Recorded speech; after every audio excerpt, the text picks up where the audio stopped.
Hallo Deutschlander! Welcome to yet another live stream with me, your host, Herr Antrim. Today we're talking about the uprising of 1953, and just a disclaimer, I am not a historian. Ich bin kein Historiker. I am not a historian, which means if I get something wrong in this presentation, by all means, put it in the comments down below. If you check the comments, I'm sure there will be someone who is pointing out something that I said that is incorrect, but if I need correcting on my history or even on my German, please, by all means, do that in the comments down below.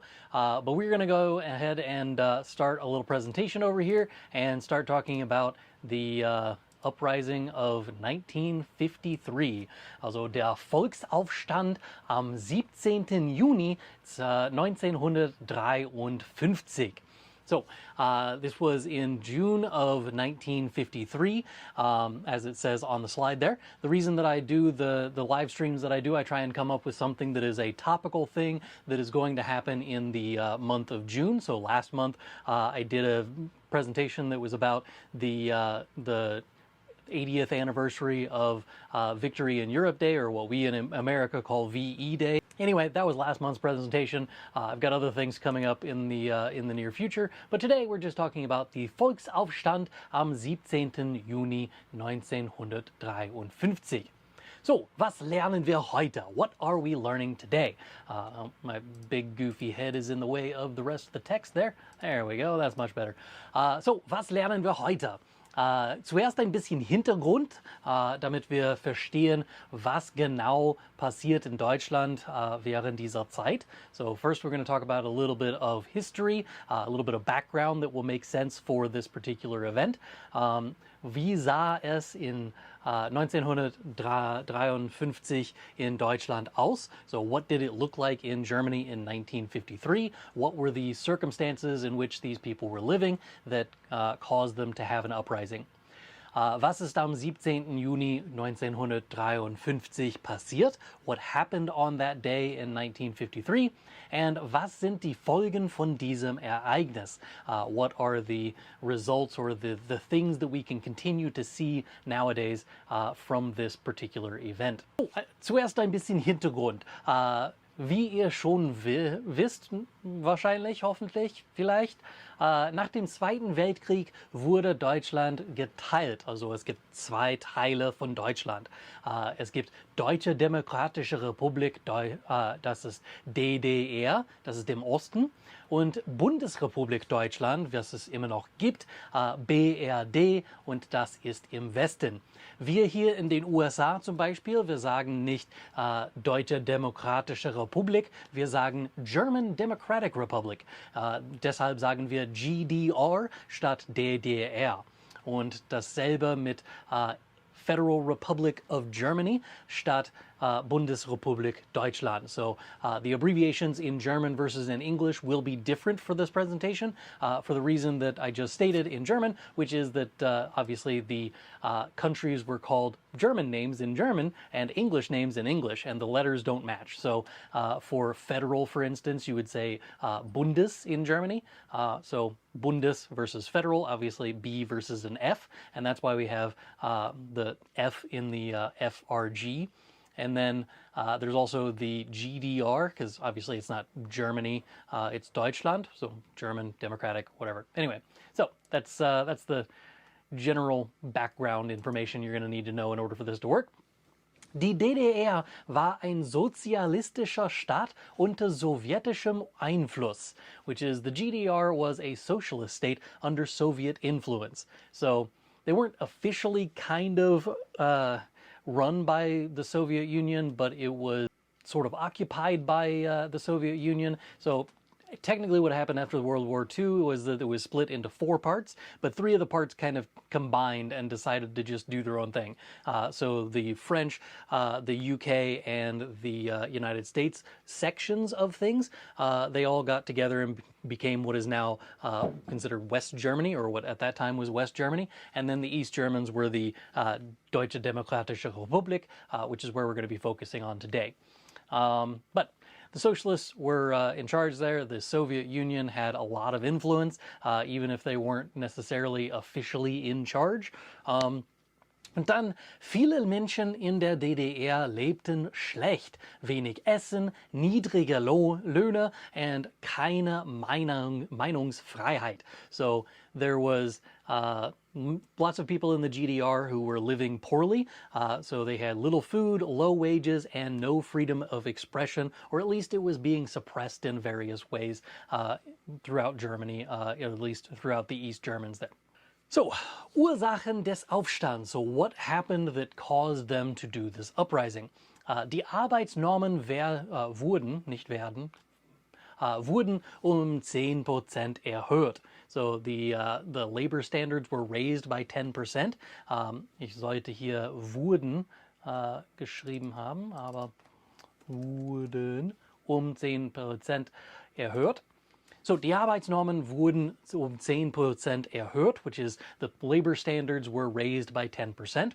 Die Arbeiter sollen 10% mehr leisten, aber der Lohn bleibt gleich. So, they were supposed to be producing 10% more, but they didn't get a pay increase for this. So, they weren't looking for them to work more hours necessarily, but for them to let's say you were going to produce 100 of these things in an hour, then you should be able to do 110 of those things in an hour, and we're going to increase the amount of stuff you have to do, but we're not going to give you a pay increase for that. That's kind of an oversimplification of exactly what's happening here, but it's kind of the same idea. Unzufriedenheit, so there was some discontent, we'll call it. Schlechte Wirtschaft, hohe Preise und politische Unterdrückung, which is bad economy, high prices, and political oppression. I live here in the United States, and I definitely know nothing about any of those things. We have never had a bad economy since I've been alive. We've never had high prices while I've been alive. And of course, political oppression, this is the United States. When would we ever have like political oppression? That's definitely not a thing that's going to happen here in the United States. So super glad that we don't have to worry about repeating history anytime soon. Anywho, that's what was happening in East Germany at the time, and that's kind of what brought all of this on. Die Menschen wollten, so what did the people want? The people wanted bessere Arbeitsbedingungen, which is better working conditions, freie Wahlen, which would be free votes, and Meinungsfreiheiten, which would be the freedom of speech or the freedom of opinion. It's the same word, so Meinungsfreiheit can be translated as freedom of speech, but it can also be translated as freedom of opinion. So anyway. Now, there's a thing that I had off to the side there for the last couple of slides that was Befehl Nummer 10, and that is an order that went out in Karl-Marx-Stadt, which between 1953 and 1990, the city that is now known as Chemnitz was called Karl-Marx-Stadt, which is obviously Karl Marx City. It's named for this because I'm pretty sure he was born there. I could be wrong. Go ahead and tell me in the comments if I'm wrong. But pretty sure he was born there, and so whenever the Soviets were in charge of the East German sector, they obviously named it Karl-Marx-Stadt instead of Chemnitz. But I put this up here. Befehl Nummer 10 is order number 10, and this is in the garrison of Chemnitz. Im Zusammenhang mit dem Vorfällen der Unordnung unter der Sorry, my vision is not as good as I was hoping. Unter der örtlichen Bevölkerung in einzelnen Wohnorten des Bezirkes befehle ich. So this is a long-winded way of saying, with regards to the disorderliness or unrest, we'll call it, in the eastern portion of the people, especially in particular areas or particular living quarters, here is my order. Ab dem 17. Juni 1953 wird in der Garnison von Karl-Marx-Stadt und im Kreis Karl-Marx-Stadt der Ausnahmezustand verhängt. So, as of the 17th of June, 1953, in the garrisons of Karl-Marx-Stadt and, of course, the surrounding area around there, the following things will be hung up, or this order will be hung up. Für die deutsche Bevölkerung wird Folgendes festgelegt. For the German public, the following will be enforced.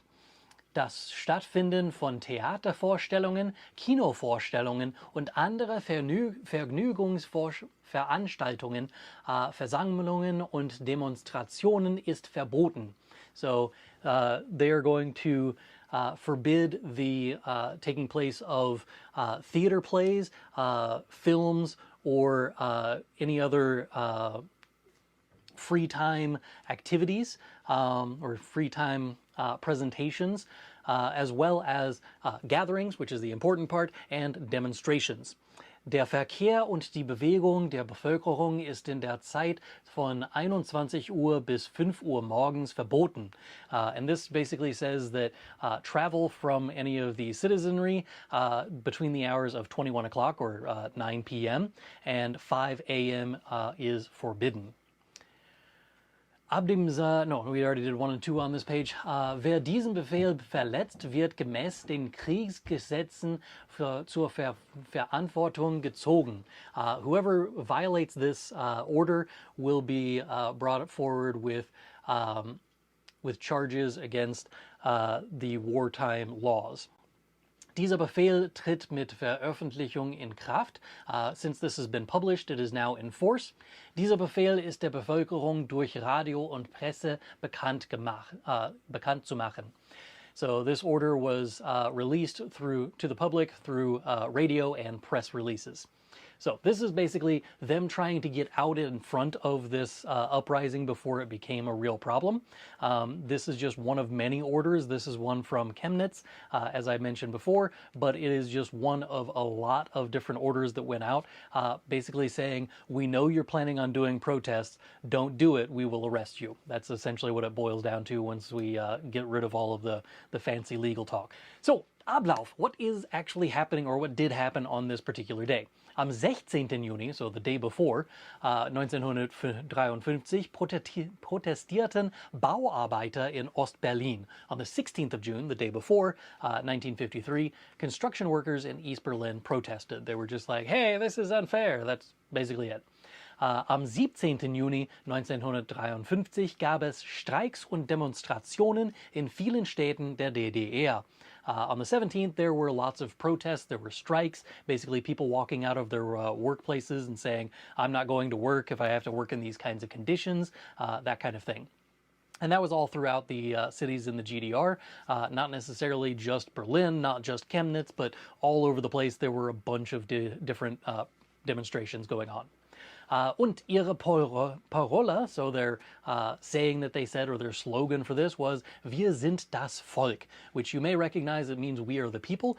You may recognize it from the protests before the fall of the wall in like 1989, sorry, not 18, 1989, there was more protests trying to get people to get rid of the wall in Berlin and also let people have a little bit more freedom, maybe even get the Germans to be one state again. Wir sind das Volk is the phrase that they used in both of these protests, both in 1953 and in the 1989 uprising, or not 1989 uprising, but 1989 protests.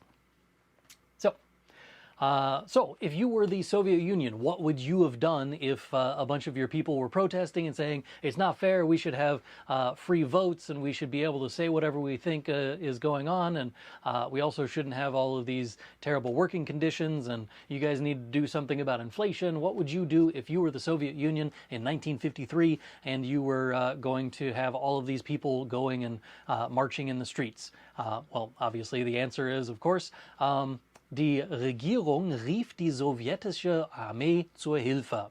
The government of East Germany called up the Soviet army for help. That's obviously what you would do, is if there's a bunch of protests going on, call in the army, because that's definitely who you want there. Sie kamen mit Panzern. They came with tanks. So in the streets of Berlin, there are tanks, which hadn't happened since, I don't know, like 8 years before that. That's, you know, the end of World War II, there hadn't been a whole lot of tanks just roaming the streets of Berlin. But that's what happened. They brought out tanks, they brought out the entire army, they brought out a bunch of people and tried to squash this rebellion. Der Aufstand wurde blutig niedergeschlagen. The revolt was bloodily crushed, meaning it was violent, it became violent, and it was not a good thing for a lot of different people that happened to be there for this. Es gab viele Tote. There were a lot of dead. So circa 50 bis 300 Menschen und über 10.000 Verhaftungen. So there were many dead. Approximately between 50 and 300 people were dead and over 10,000 arrests. Now, if you're like me and the first thought you thought was 50 and 300, that's a wide crevasse in between these two numbers. So what's going on with those numbers? The real answer is we don't actually know how many people died, and these are different numbers for different reasons. So the Soviet Union didn't want anybody to know how many people they killed, so they didn't tell anyone the actual number of people that they killed. That's one thing. The other thing would be we don't know numbers of people who were killed in the following days. It wasn't just the one day that this happened. You also don't know if somebody was injured at one thing and the next day they died. That wasn't in their statistics that they were doing for the people who were keeping track of this kind of thing. So that's part of it, but the other part is, the main part anyway, is just that the Soviets didn't want people to know what they were up to, what they were doing, and how many people were injured or killed in this, and so they didn't keep track, or at least they didn't keep track well enough that we can be confident that it was 50 or 300, and we're just kind of guessing based off of some numbers that we have. So, die Überwachung durch die Stasi wurde stärker. So the surveillance from the Stasi increased. And the Stasi was the East German police. They were the Staatssicherheit. They went around and tried to make sure that the city and the state was secure, which is a fancy way of saying that they spied on their own people and arrested people on the regular if they were not following the Soviet way or the socialist way. So lots of arrests where you're kind of dubious reasons for why, like they would arrest authors, for instance, because what they were trying to write was too anti-government for whatever it was. So those kinds of arrests, those would increase following the 1953 uprising. So, Folgen im Westen, so the things that followed after that in the West. Im Westen wurde der 17. Juni ein Feiertag, der Tag der deutschen Einheit. So in the West, the 17th of June became a holiday. It was called Tag der deutschen Einheit, which is Day of German Unity, which is now what they call their reunification day celebration. That's on October 3rd. And that's the same name that they give to that. But in West Germany, they've been celebrating that since 1953. 1954 if you want to be, precise. But anyway, it was a holiday the following year, and so they started celebrating that in solidarity with their Eastern brethren. Der Aufstand blieb ein Symbol für den Widerstand gegen Diktatur. So the uprising remained a symbol for the resistance against dictatorship. Und die Bedeutung heute, and the meaning today. What is up with things nowadays? I'm going to get my face out of the way here. There we go. So, was ist mit heute? Wir erinnern uns an den Mut der Menschen in der DDR. We commemorate the courage of the people in the GDR. It's something that I don't know that I would be able to do, knowing that the Stasi already existed before this. So you already knew stories about people being arrested for not being socialist enough for the government. And if you went out and did a protest, this was the kind of thing that I would instinctively think is going to happen. So the courage that it took for them to get out into the streets and protest what was happening around them, that is incredible. So that's something that we commemorate on this day. Der 17. Juni ist ein wichtiger Schritt auf dem Weg zur friedlichen Revolution 1989 und zur Wiedervereinigung. This is an important step for the reunification of Germany as well as the peaceful revolution of 1989. This is the 1989 one is where lots of people were going out to the Berlin Wall and, you know, doing protest. I believe there was the Montagsdemonstrationen, which is like the Monday, every Monday people would go out into the streets and protest. And they did this for months in Germany. But that was in 1989. Maybe I'll do a video about that in October. Who knows? But anyway, that's one of the steps along the way is if you didn't have this uprising here, they wouldn't have done another uprising, or they wouldn't have done a peaceful revolution in 1989. Die Straße vor dem Brandenburger Tor heißt seit 1953 die Straße des 17. Junis. So the street in front of the Brandenburg Gate, the one that, if you're looking at pictures of East Germany during the time of the wall kind of just went out and around the Brandenburg Gate, and beyond that, the street that's right in front of that gate, they named the 17th of June Street. So that is one of the things that they did, like that same year, they changed the name of that street. I don't remember what it was called before. I looked it up before, but I've already forgotten. But anyway, so since then it's been called that. It has continued to be called that now. It's to this day still called the 17th of June Street. All right, that is my official presentation of stuff for the uprising of 1953. Hopefully you learned something, but what I would encourage you to do is check out the links in the description, because I have a bunch of stuff that I linked for more in-depth analysis of this. There's a couple of websites that I linked in English, a couple of websites that I linked in German. I even linked a video in both English and in German. The English one is from a YouTube channel called The Cold War, and there's another YouTube channel called Mr. Wissen to Go.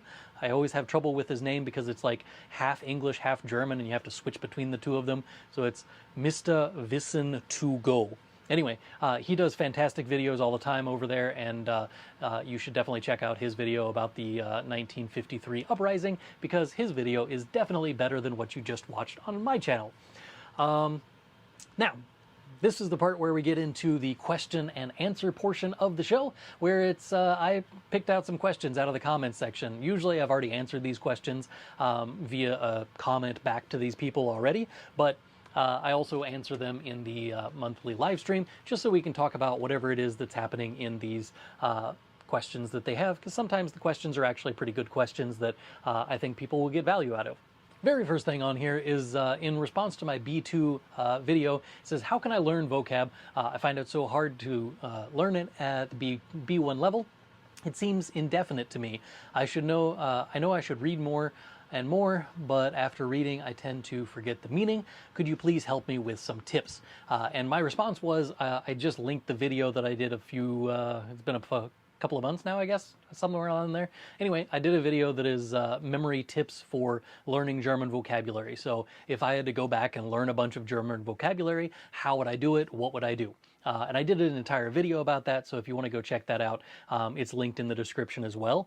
But if you don't want to go over there, the basics were input is key. So if you are reading as much as you possibly can and seeing it and hearing it and speaking it as much as you possibly can, basically you want to give yourself more ways to grip a hold of the information. So liken it to if you tried to pick up something with just your thumb, it's going to be tricky to do. Like you could pin something against the side of your hand if you needed to. Like if you didn't have these other fingers, it's possible to pick up something with just the one thumb.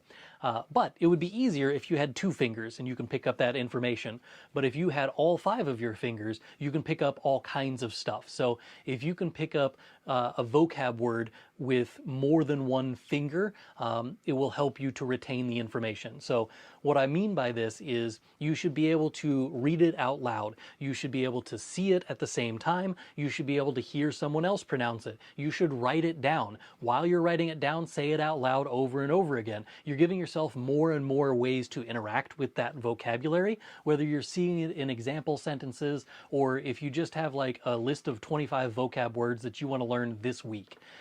put it into ChatGPT. Say, here's my list of vocabulary. Give me an example sentence for each of these these vocab words, and it will spit out a bunch of sentences. Some of them are going to be ridiculous, but for the most part, because of the way that ChatGPT is written, it is made to kind of finish the sentences based on words that it finds around those words. So if you took the word Wiedervereinigung, for instance, which is reunification, if you had that as a vocab word, it's going to give you historical context kind of sentences that would then be able to expand your vocabulary even further, but also remind you that Wiedervereinigung is reunification.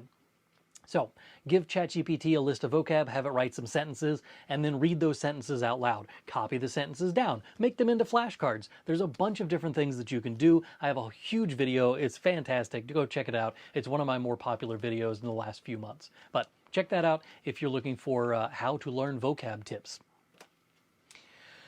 All right, so if you haven't been following me for a while, I do like quizzes sometimes on my channel in the community tab, and sometimes I will ask polls. This one happens to be a quiz. The question was, what time is it if a German says to you, 6:45? And there are options of 7:45, 6:15, 6:45, and 7:15. So we know the word Viertel means quarter. We know drei means three, so 3/4 of something, and then sieben is 7. So 3/4 7. What could they possibly mean? The correct answer is 6:45 because it's a Southern German thing, and some of them just like to be weird about the way that they say this. And my personal favorite comment on this was, Wer hat jemals 7:45 gesagt? Ernsthafte Frage. So this is who actually has ever said 3/4 of 7. This is a serious question. And the answer to that is, I thought it was a myth as well. It was in a textbook whenever I learned German. It was in the textbook that we used up until next year. We're getting new textbooks. But up until then, it was in a textbook that we had this phrase of 3/4 and an hour. And we were supposed to know that that is 3/4 of the way towards the next hour. So if it's 7:45, it's 3/4 of the way towards 7 o'clock. It kind of functions in the same way that half does, or halb. So 6:30 is halfway towards 7 o'clock, and 7:45 is 3/4 of the way to 7 o'clock. Now, you can also have 7:15, which is 1/4 of 7, which is still 6:15. So it's even more confusing that you have all of those options. But the question is, who has actually ever said this? And I thought it was a myth because I was like, it's in a textbook, but yeah, I mean, maybe that's textbook speech. Until we did an exchange program for the last few years. I'm actually doing my next live stream is actually about that. But we do this exchange between a school in Baden-Württemberg in der Nähe von Stuttgart, so near Stuttgart. And we do this exchange every couple of years. And on the first trip, whenever we were talking with the students and they were giving instructions about like when we had to meet up at a particular place, one of them said 3/4 whatever hour it was. I was like, there's no way that that person just said it out loud with their face, and that was the real phrase that they used. But I can promise you it is a real thing. It is actually used. The strangeness is that in the comments of this same post, there was somebody else who mentioned that it also in different dialects or different areas of Germany means the opposite thing. So it could have meant 7:45 and actually still been correct in certain parts of Germany. So that was mind-boggling to me because it was confusing enough to begin with until we got to the point where like different Germans think it's different phrasing, it's different stuff. All right, so this was in response to the question that I asked of, I was thinking about opening up my my online system that I have. It's a community where you can practice speaking German to each other. Every Tuesday I come out with a new prompt that is a prompt of the week of like, this is the thing we're going to talk about this week. It's like this last week was just the first one that we've done. So it was basically, who are you? What do you like to do? Why you learn in German? Those kinds of questions. And then people would answer there down below that section. And I would give them feedback based on what they wrote, but I would also just kind of keep a conversation going with them. So the question was, is this community a good thing for A1 students? And my answer to this person was, I literally did this exactly for A1 students, to go somewhere and practice what you're doing. The courses that I offer on my website are A1 and A2 courses, and then the B1 stuff is kind of embedded into the third course that I have on there, but it's not quite a full course yet. But all of that is meant for the A1, A2, B1 level of stuff.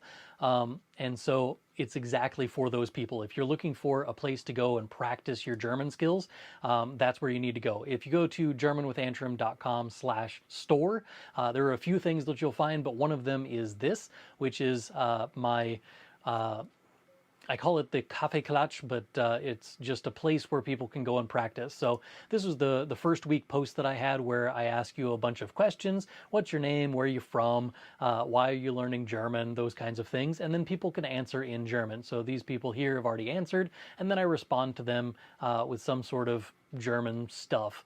And if they want, I will respond and help them with their grammar, but it's not a necessary part of things. If you want someone to help you with the grammar, then we'll be glad to help you out. But if you just want to comment and be blissfully unaware of how terrible your grammar is, that's also an option. We're not going to kind of chastise you for not being able to speak proper German. And I have a couple of different groups that you can comment in. We've got meetups. I'll come back to that here in a little bit. We've got general, which is usually where I put announcements and stuff. And then there's the Vorstellungsrunde, which is when you first join the community, it would be great if you could introduce yourself. That's a place that you can always go to do that. While you could also go to this post over here with week 1, you can have that. Let's move that over there. There we go. Now you can see the thing I'm talking about. So there's also Stammtisch, and Stammtisch is where I post the weekly prompts, where I'm going to ask you some sort of question, and it's going to be a widely open question. I'll give you a few extra bonus questions to kind of prompt you along, so that you're not just writing one-sentence answers to things, and get a conversation started. And depending on when people log in to check it out, they may comment on Tuesday whenever I post it, or they may wait until later. I've had a couple of people actually comment on last week's thing that was posted 6 days ago. They commented on it this morning. So anyway, there's Stammtisch for that. There's Ressourcen and what was the other thing? Ressourcen und Empfehlungen.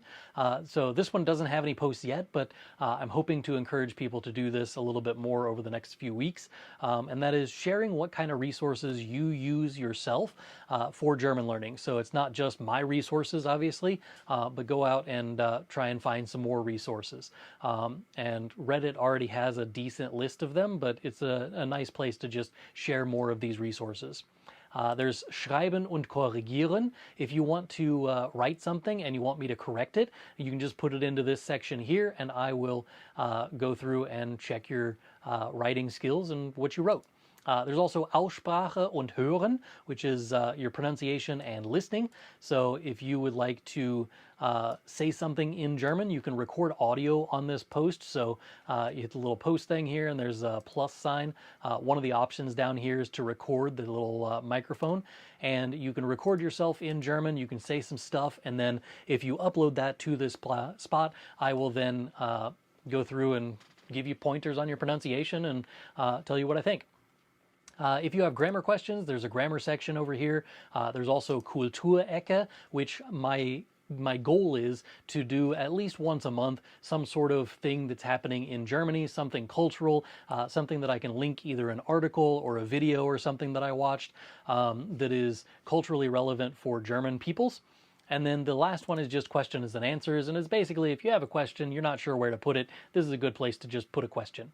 So that was the question of the day of, will this be good for a person who is at the A1 level of German learning? And the answer is, of course. That's kind of the whole point of that group there, the community, is to get A1 and A2 learners to practice what they're doing. So it's not enough just to listen to German, to read German. You have to do stuff with the language, and that's what I'm trying to encourage over at that community. It's completely free. All you have to do is go to germanwithantrim.com/store, and you can get access to that completely free. There's also a couple of other freebies that I put up there. You can find my German grammar guide, which is just like 27 pages of grammar charts. If you're into German grammar charts, that's a good place to start for that. And then there's also a list of inseparable prefix verbs, and it's a PDF, or not a PDF, but a link to a Google Sheets page where you can find different different prefixes that are inseparable prefixes, and then verbs that are used with that prefix. So you can kind of familiarize yourself with a bunch of verbs that way.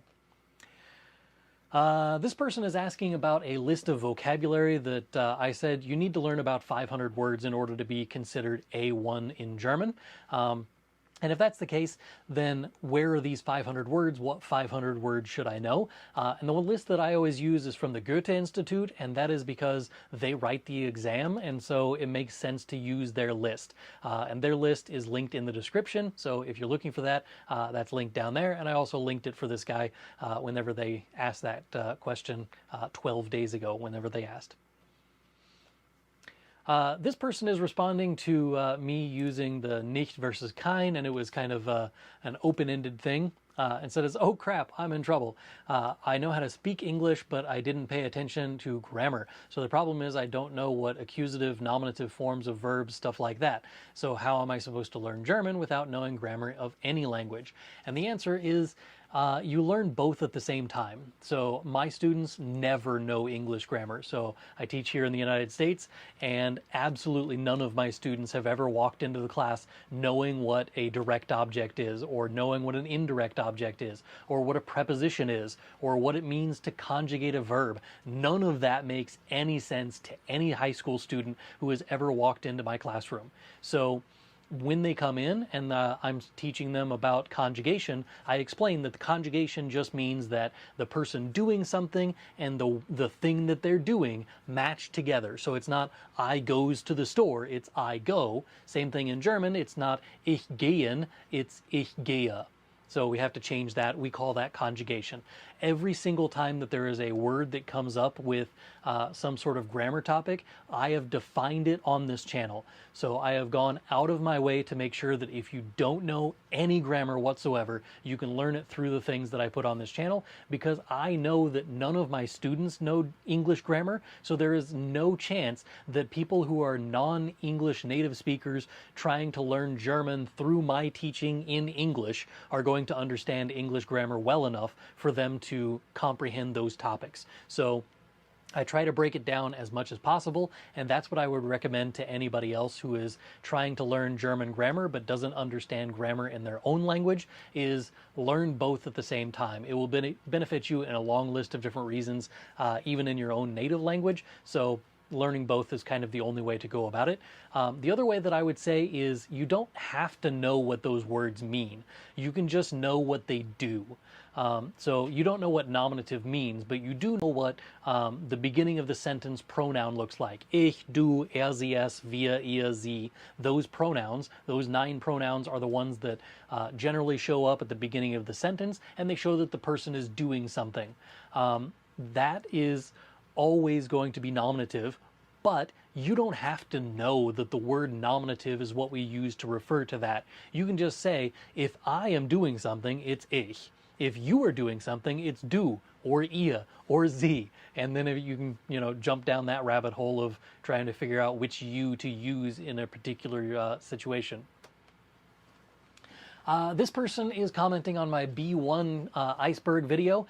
I've done, let's see, I'm up to B2 now, I think is the last one that I released. And then I will have C1 coming out here in a few weeks. But this person is commenting and says, this is very clear. What I don't understand is why my reading is at a much higher level than my listening or conversation. I'm pretty sure I'm at B1 level for reading, but I can't understand spoken German. And the answer to this is very simple. You practiced more with the reading than you did with listening and conversation. You don't have a practice partner that you can go speak to for an hour a day, every day, 5 days a week. And if you don't have that person to practice with, you're just going to go and fall back on the things that are easier to find, which is reading. So you know really well how to read because you read most often. If you spend 80% of your time reading things in German and only 20% of your time listening or trying to speak in German, you're obviously only going to have 20% of that muscle. So if I only did, I did dumbbells with just this arm all the time, my right arm would just be like super swole, and then my left arm would just be like Popeye whenever he runs out of spinach. So that it's not going to work if you only exercise part of your body. You're only going to have muscles in those areas. But same thing is happening with your German skills. If you only read, you're going to get really good at reading, but it's not going to help you when you speak. So you're going to have to be able to speak it. In order to be able to speak it, you need to be able to understand what people are saying to you, which means you're going to need to work on your listening skills. So the two easiest ones to practice are reading and listening. Focus on those first because they're the easiest ones to do. So read a bunch of books, read a bunch of newspaper articles or Wikipedia pages for all I care, as long as it's in German and is authentic. As long as it's something that is not just gobbledygook from, ChatGPT or something. But if it is good German and it's in German, read that. It doesn't even matter what you're reading. Then you can go and watch whatever it is that you're going to in German as well. You can listen to a podcast, you can watch a YouTube video, you can, do all of these things that are just practicing your listening skills over and over again. Even if you're just listening to German and you don't necessarily know what's going on in the conversation, just letting the language kind of wash over you will eventually be like, I've heard people say mit dem a lot. They say mit dem, mit dem, mit dem, mit dem. What is this mit dem? Well, it's with the, and if you see that often enough, you hear that often enough, you'll pick it up and start being able to use it on your own. The only way for you to get better at speaking German is to speak more German. If you do not speak more German, you will not be able to speak more German. That's not how this works. You have to speak German to speak German. So, while it's uncomfortable and you may not feel the most outgoing person or whatever, I'm not an extrovert. That's why I'm talking to a camera and not a human being right now. So I'm not an extrovert. I'm not the person who's going to go and walk up to some stranger and just be like, oh, how's it going? What's going on? Crazy weather, huh?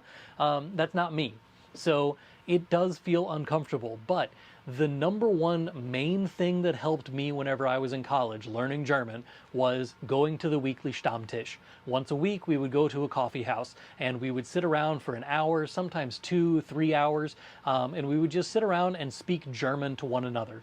And that was the number one thing that helped me to speak German better. It helped my accent get better because I'm hearing other people speak German, and it's not just my teacher speaking German all the time. It was people from the community. It was different speakers that would come in different weeks, and you get all of that exposure from other people, so you can work on your accent and speaking German with them, even if you're not the most outgoing. First couple of times that I did Stammtisch, I just kind of sat there and didn't really say much of anything. And I was just like, I don't know what to say. I can't really understand all of the things that's going on in the conversation, but I paid attention. I put my phone down. I didn't have a fancy phone like I have now. It was, 2008, 2009, somewhere around in there. So I didn't have a phone that was distracting me the entire time. I wasn't playing Snake on my phone because at that time I had a flip phone. But I was actively paying attention to the conversation, trying to figure out what they're saying so that if I saw an opportunity to join in the conversation, I would. And even if it wasn't the most comfortable thing for me to do, still getting out of your comfort zone and trying to speak German is the only way that you're going to get better at speaking German. Now, if none of those things are are options for you, there is another option, and that is what I'm doing right now. I am talking directly to a camera. There's a camera over here, there's a computer over there, and I am just talking directly to that. I'm obviously talking as a way that I'm talking to other people on the other end, but the general idea is that I'm just speaking in German, I would be in German to the camera. Record yourself speaking German, and then watch it back. See what you said. Is what you said what you thought you said? Is what you said correct? Could you find errors in your own reading or your own speaking? Did you notice that you mispronounced this thing or you mispronounced that thing? Then maybe that's something you can tweak. Is there a grammar error that you notice? Is there something that you can help yourself learn more German? If you record yourself and watch yourself, you don't have to put it anywhere on the internet. Just record yourself in the camera and then watch it again. Don't go post it or anything. Just see what you sound like. Do you sound like a German-speaking person, or do you sound like a frog? I don't know. Like you should sound like you speak German if you're going to speak into a camera. And if it starts out with like you're just reading something off of a piece of paper and you want to hear how do I sound, that's perfectly fine. You can eventually work your way up to having conversational prompts. Like ChatGPT has a voice conversation kind of thing going on now. So you could just say, you're a German native speaker, I want to practice my German skills, let's start a conversation about the weather. And then they'll be like, oh, wie ist das Wetter heute? Sehr komisch, ne? And you're like, ah, ja, das Wetter ist sehr schlecht. And then ChatGPT will answer you back. And then the important part is not any of that conversation stuff, but just that it will continue to have a conversation with you and you can see yourself speak German. I prefer to see this on camera so you can watch your mouth. If you're watching your mouth when you are saying things in German, you'll remember like, okay, I need to tweak like the way that I hold my mouth, the way that I put my lips, the way that I hold my tongue inside my mouth, whatever it is, you can kind of notice it if you're watching your face while you're speaking German. If you can't do that, obviously audio would work just fine, but I prefer if you would use both audio and visual. All right, that is probably the longest answer that I could possibly have given to that question, but I hope that was helpful to at least like the 3 people who cared about that. So, beim nächsten Mal werden wir über German-American Partnership Program sprechen, also GAP, das heißt. We're going to be talking about the German-American Partnership Program in the next live stream that we're doing. That is going to be on July the 8th. And you'll notice that the time is different because I do these usually at 8 p.m. my time, which in the United States, it is currently 8:47. So if you're watching this live and you're like, oh man, it's like 3 o'clock in the morning for me, that's why. I'm not doing it because of your time zone. I'm doing it because my children are asleep. That's why I'm doing it at 8 o'clock at night. But in July, I will be in Germany. And the question was brought up of, can I still do a live stream in Germany from a Chromebook? We'll see. Can I do it from a Chromebook in Germany and do it about something that matters? And so I'll be explaining, first of all, why I'm in Germany, why I go every couple of years, where I go, and kind of the general overview of what is a German-American Partnership Program. So that will be at 20 o'clock or 20 Uhr. And that is Mitteleuropa-Zeit, so MEZ, or Central European Time. I think it's CET for the English, but that is going to be on July the 8th for that next live stream coming up. All right, so this is the part where we switch things over to the live chat and see if anybody has any questions. If you have any questions, leave them down in the comments down below or in the live chat. It says, lovely topic while eating a burger. All right, cool. You're eating a cheeseburger while you're watching me talk about an uprising in Germany in 1953. So cool. I will do one more shameless plug, and that is if you are looking for some free resources or if you want to join the Kaffeeklatsch, that online community that I mentioned before, you can just do that from this page here. It's germanwithantrim.com/store, and from there, there's Herr Antrim's Kaffeeklatsch. It says free. You just click on the thing where it says free, and then it will ask you for some information so that you can add email address, full name, hit join. It will send you an email and give you some login information and that kind of thing. If you would like, you can also get some other freebies up here. That is my quick reference grammar guide and the inseparable prefix verbs list. Both of those are downloadable for free. And same process, click that, add in your email address, and I'll send it right over. So yeah, that's that thing. Oh, look, there's a comment. Let's see, what's this question? Hey, what is the difference between bereit and fertig? Fertig means finished and bereit means ready. So you can be bereit, etwas zu tun. You can be ready to do something, but you can't be fertig, etwas zu tun. You can't be finished to do something. It doesn't work like that. So bereit is ready. Fertig is more finished. That's the difference between bereit and fertig.